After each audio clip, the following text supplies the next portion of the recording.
Focus और उत्पादकता। लगता है आजकल हर कोई इसी कश्मकश में है।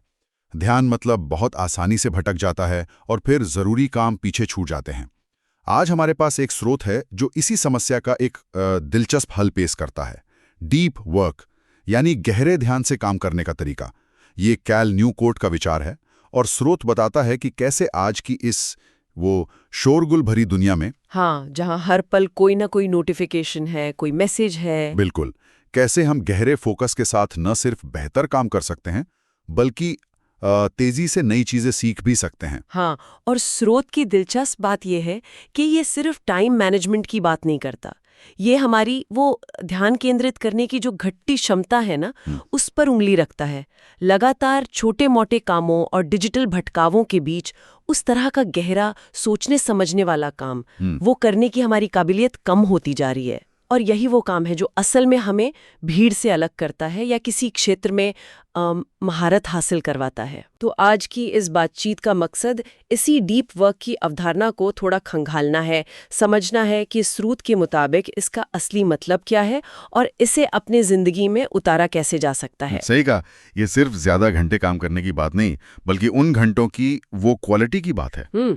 तो फिर चलिए इस स्रोत में थोड़ा और उतरते हैं और देखते हैं कि ये डीप वर्क का फंडा आखिर है क्या। हाँ। स्रोत की शुरुआत एक कहानी से होती है। शायद वो इसे समझने का सबसे अच्छा तरीका है। हाँ, कहानियों से बात आसानी से समझ आती है। तो कहानी है रोहित नाम के एक छात्र की। इम्तिहान सर पर है। वो लाइब्रेरी में किताब खोलकर बैठता है। इरादा एकदम पक्का है कि आज तो पढ़ना ही है। लेकिन होता क्या है, हर 10-15 मिनट में हाथ अपने आप वो मोबाइल पर चला जाता है। हाँ, ये तो होता है सबके साथ। कभी इंस्टाग्राम स्क्रॉल हो रहा है, कभी व्हाट्सएप पे दोस्तों के मैसेज चेक हो रहे हैं, कभी यूट्यूब पर कोई वीडियो देख गया। पता ही नहीं चलता कि कब 4 घंटे निकल गए और सिलेबस का एक छोटा सा हिस्सा भी पूरा नहीं हुआ। ये स्थिति शायद बहुत लोगों को जानी पहचानी लगेगी। बिल्कुल जानी पहचानी। ये दिखाता है कि इरादा होने के बावजूद ध्यान को टिकाए रखना कितना मुश्किल हो गया है।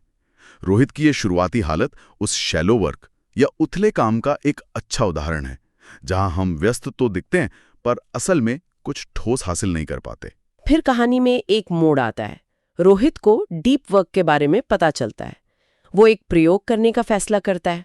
रोजाना 90 मिनट का एक ऐसा स्लॉट जब कोई भटकाव नहीं होगा। बिल्कुल नहीं। अच्छा। फोन साइलेंट मोड पर, सोशल मीडिया ऐप्स बंद, सिर्फ और सिर्फ पढ़ाई। स्रोत कहता है कि सिर्फ 2 हफ्तों में नतीजा चौंकाने वाला था। हाँ, स्रोत बताता है कि रोहित ने पाया कि जो काम पहले 4 घंटों में मतलब बमुश्किल आधा हो पाता था, वो अब 90 मिनट के केंद्रित सत्र में पूरा होने लगा।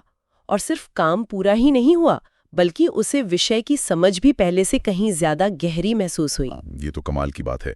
ये कहानी सिर्फ एक उदाहरण नहीं है बल्कि ये उस सिद्धांत को उजागर करती है जिसकी वकालत ये स्रोत करता है कि काम के घंटे नहीं बल्कि ध्यान की गहराई मायने रखती है। बिल्कुल। रोहित का ये बदलाव सीधे हमें उस सवाल पर ले आता है कि आखिर ये डीप वर्क है क्या भला।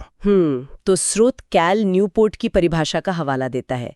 डीप वर्क वो पेशेवर गतिविधियां हैं जो बिना किसी भटकाव के पूरी एकाग्रता की स्थिति में की जाती हैं और आपकी संज्ञानात्मक क्षमताओं को उनकी चरम सीमा तक धकेलती हैं। अच्छा। आसान भाषा में कहें तो ये वो मुश्किल काम है जिसके लिए आपको सच में सोचना पड़ता है, ध्यान लगाना पड़ता है और इस दौरान आप किसी और चीज पर ध्यान नहीं देते, बिल्कुल फोकस। और इसका ठीक उल्टा है शैलो वर्क, जैसा कि स्रोत बताता है।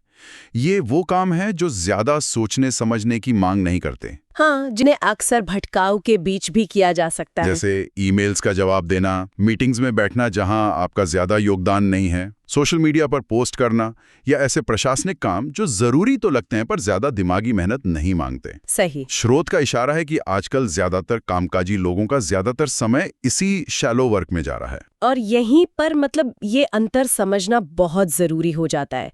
स्रोत ये नहीं कहता कि शैलो वर्क पूरी तरह बेकार है, कई बार ये जरूरी भी होता है। हाँ, कुछ हद तक तो जरूरी है ही। लेकिन स्रोत का मुख्य तर्क ये है कि असली प्रगति, नई स्किल सीखना, कोई महत्वपूर्ण चीज बनाना या किसी समस्या का गहरा समाधान निकालना, ये सब डीप वर्क से ही संभव है।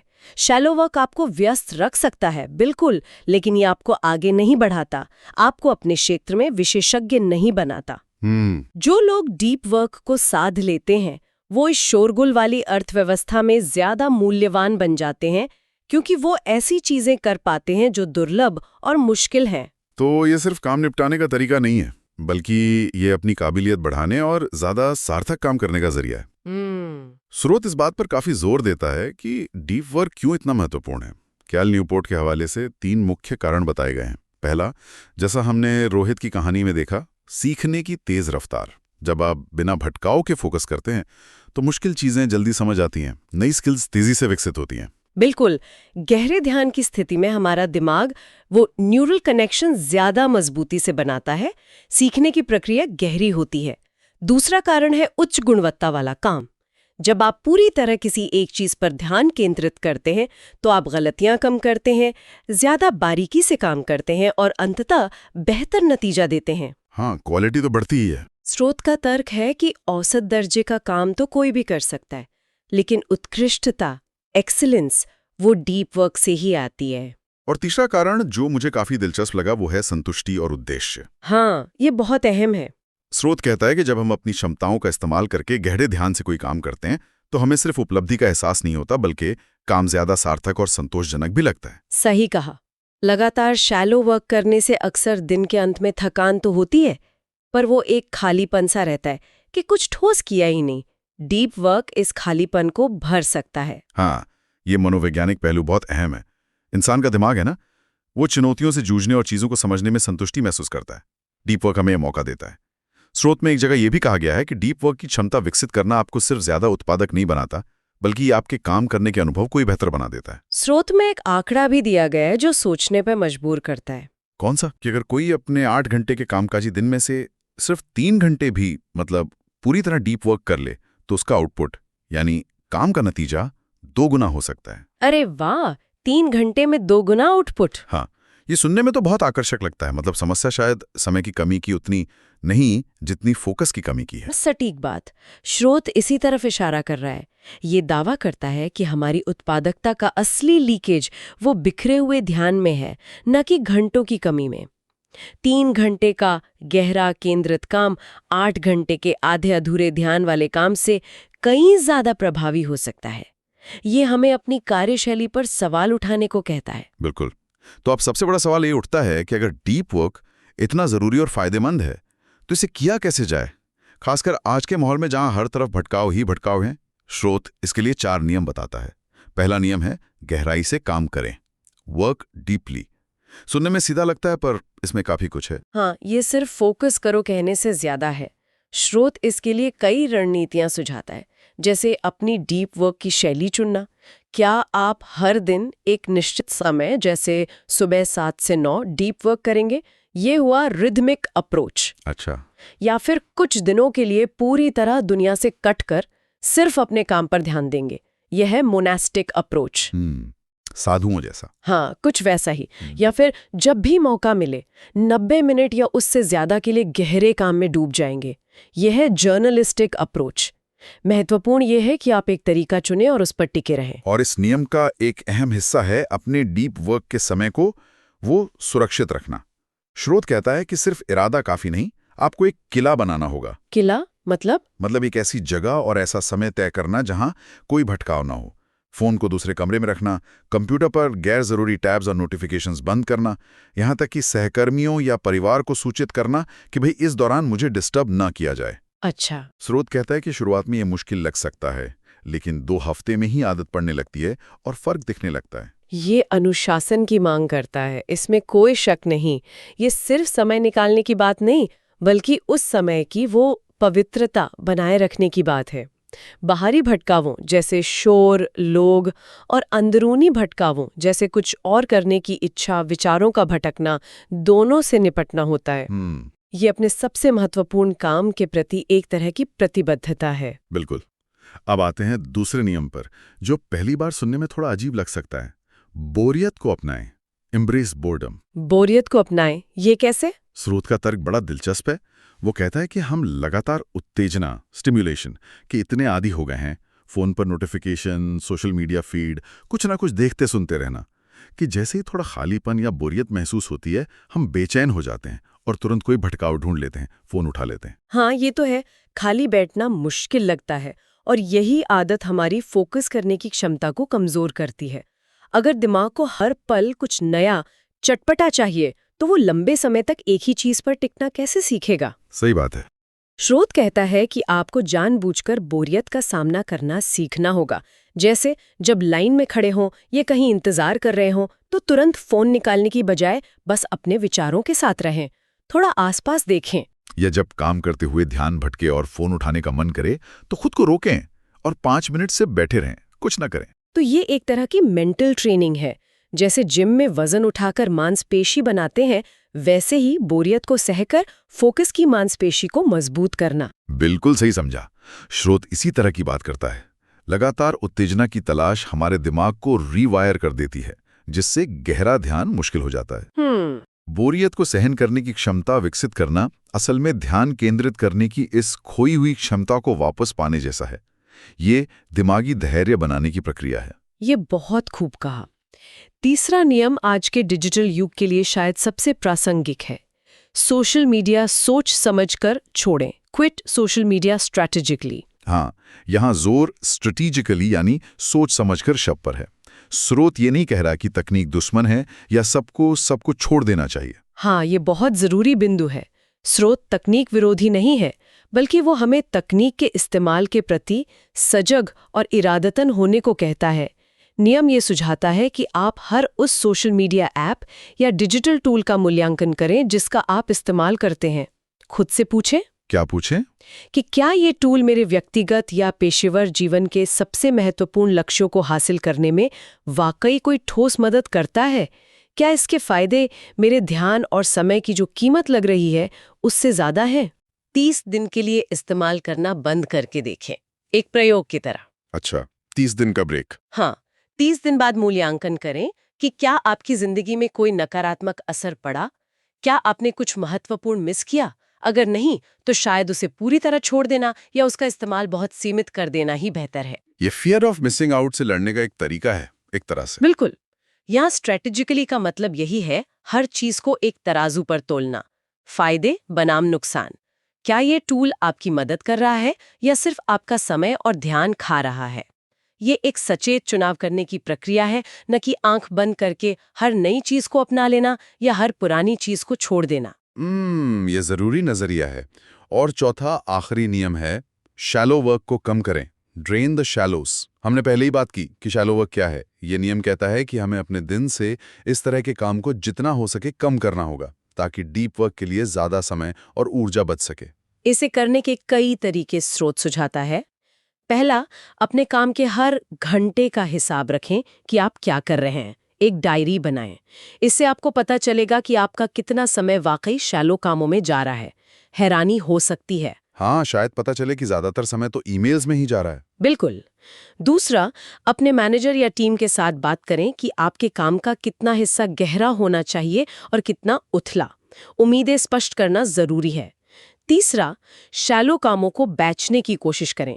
जैसे दिन में सिर्फ 2 या 3 बार ईमेल चेक करने का समय तय करें, न कि हर नोटिफिकेशन पर। स्रोत एक और दिलचस्प बात कहता है, लोगों को ना कहना सीखें या कम से कम तुरंत हाँ कहने से बचें। हाँ, ये मुश्किल होता है। हर मीटिंग, हर छोटी मोटी रिक्वेस्ट पर कूद पड़ने से पहले सोचें कि क्या ये वाकई जरूरी है और क्या इसे आप ही को करना है।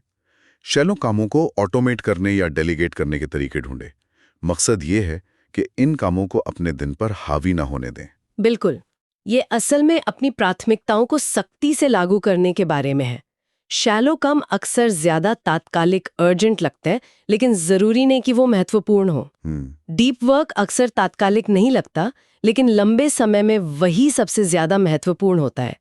इस नियम का सार है, अपने सबसे कीमती संसाधन यानी अपने ध्यान और समय को उन कामों के लिए बचाना जो सबसे ज्यादा मायने रखते हैं। शैलो कामों को पहचानना, उनकी जरूरत का मूल्यांकन करना और उन्हें सीमित और व्यवस्थित करना, यही डीप वर्क के लिए जगह बनाने का तरीका है। तो ये 4 नियम गहराई से काम करना, बोरियत को अपनाना, सोशल मीडिया सोच समझकर इस्तेमाल करना और शैलो वर्क कम करना, ये डीप वर्क को अपनी आदत बनाने का वो एक ढांचा तैयार करते हैं। लेकिन शुरुआत कहाँ से करें? ये सब सुनने में अच्छा लगता है, पर अमल में लाना शायद मुश्किल हो। स्रोत कुछ शुरुआती कदम भी बताता है क्या? हाँ, बिल्कुल। स्रोत समझता है कि एक बड़ी छलांग लग सकती है, इसलिए वो छोटे व्यवहारिक कदमों से शुरुआत करने की सलाह देता है। सबसे पहला और आसान कदम, हर दिन कम से कम 90 मिनट का एक डीप वर्क ब्लॉक तय करें।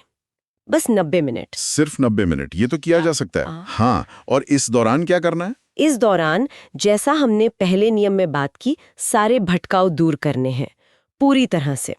फोन को साइलेंट मोड पर रखें, या बेहतर हो तो एयरप्लेन मोड पर, या सबसे अच्छा उसे किसी दूसरे कमरे में रख दें। अच्छा।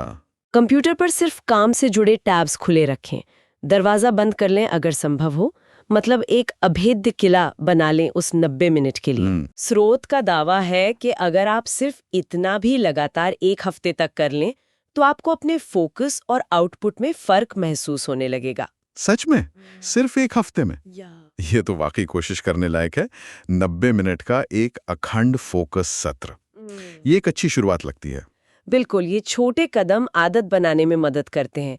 90 मिनट शायद बहुत ज्यादा ना लगे, लेकिन ये आपके दिमाग को गहरे फोकस के लिए प्रशिक्षित करना शुरू कर देता है।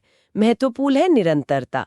जैसे जैसे आपकी फोकस करने की क्षमता बढ़ेगी, आप इस ब्लॉक को धीरे धीरे बढ़ा भी सकते हैं। शुरुआत छोटी हो पर नियमित हो, यही कुंजी है। तो इस सारी बातचीत का सार क्या निकलता है? इस स्रोत से हमने समझा कि डीप वर्क सिर्फ एक फैंसी शब्द नहीं है, बल्कि ये आज की विकर्षण भरी दुनिया में एक सुपर पावर की तरह है। ये एक ऐसी ज़रूरी स्किल है जो हमें न सिर्फ ज़्यादा उत्पादक बनाती है, बल्कि हमें तेज़ी से सीखने, बेहतर काम करने और अपने काम में ज़्यादा संतुष्टि पाने में भी मदद करती है। मुझे लगता है स्रोत का निचोड़ यही है: कम भटकाव, ज़्यादा गहरा काम, तेज तरक्की और गहरी संतुष्टि। आपने इसे खूबसूरती से समेटा है। और यहाँ एक और सोचने वाली बात है जिस पर स्रोत इशारा करता है, जो आपने अभी कहा उससे जुड़ा है। क्या? अगर कोई व्यक्ति लगातार डीप वर्क को अपनी आदत बना ले, तो इसका लंबे समय में सिर्फ उसकी उत्पादकता पर ही नहीं, बल्कि उसकी रचनात्मकता, क्रिएटिविटी और जटिल समस्याओं को सुलझाने की क्षमता, प्रॉब्लम सॉल्विंग एबिलिटी पर क्या असर पड़ सकता है। अच्छा। जब दिमाग गहरे ध्यान में होता है, तो वो नए कनेक्शन बना पाता है, नए आइडियाज सोच पाता है, वो पैटर्न देख पाता है जो शैलो वर्क में कभी नहीं दिखते। हाँ, ये दिलचस्प है। मतलब ये सिर्फ काम निपटाने के बारे में नहीं है, बल्कि ये सोचने की गुणवत्ता को ही बदलने की क्षमता रखता है। बिल्कुल। तो शायद यहाँ रुककर ये सोचना अच्छा होगा कि हमारे अपने जीवन में, हमारे काम या लक्ष्यों के संदर्भ में, वो कौन सा डीप वर्क है जिस पर हमें अपना ध्यान सबसे ज्यादा केंद्रित करना चाहिए।